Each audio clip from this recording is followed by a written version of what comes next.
In the freezing, rain-soaked mud of 1415, the legendary Battle of Agincourt was not a tale of chivalry, but a mechanical engineering problem. Medieval illuminations often present the battle as a collection of bright heraldry and orderly formations of noble elites. King Henry V operated as a detached, calculating logistics manager rather than a warrior poet. The English victory was the calculated result of a strict mathematical equation: severe weather and restricted terrain multiplied by extreme kinetic force. Agincourt represents the systematic corporate liquidation of the French state.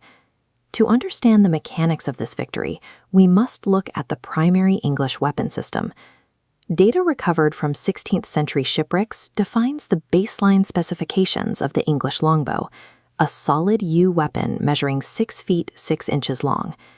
This diagram illustrates the physical toll of the weapon. Firing it required pulling a string with 150 to 160 pounds of force.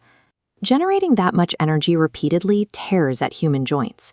The body compensated by growing osteophytes, calcium bone spurs that permanently altered the skeleton. The left arm bones expanded to absorb the recoil, modifying the human body into a firing platform. This physiological adaptation required decades of legally mandated training. English kings effectively turn a portion of the peasantry into a specialized, industrialized labor force. The output of the longbow was paid for by the operator's own skeleton, converting farmers into biomechanical artillery.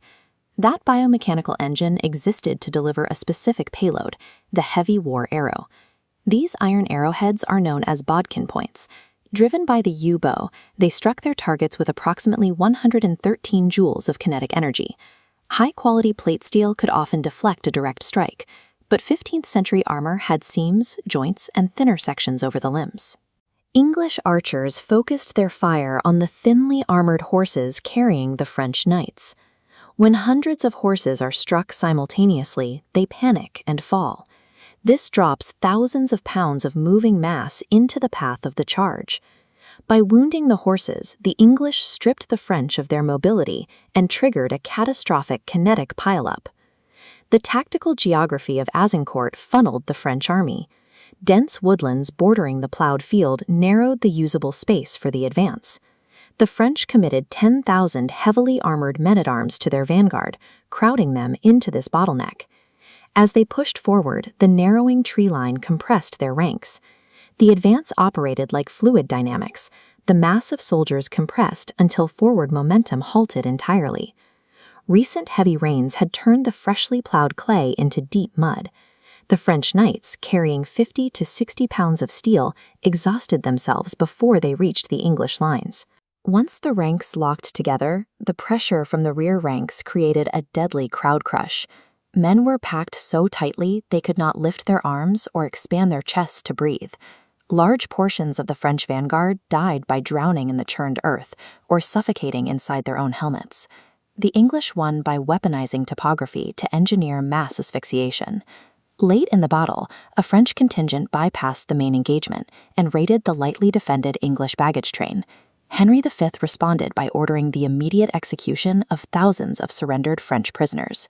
Analyzing the mass execution through the lens of pure logistical mathematics reveals the actual motive.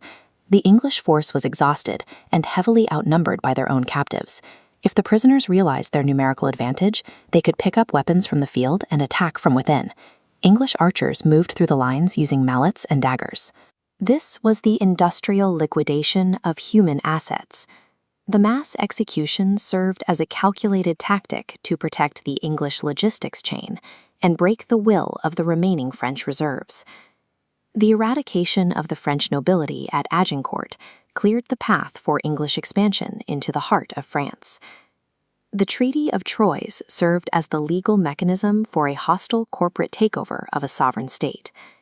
Henry V forced the French to disinherit the Dauphin Charles, stripping his royal assets. Installed as regent for the incapacitated King Charles VI, Henry became the sole operating executive.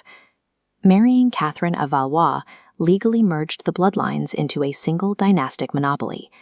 Henry's victory demonstrates how power is extracted from biomechanical conditioning, topographical exploitation, and the ruthless mathematics of the battlefield.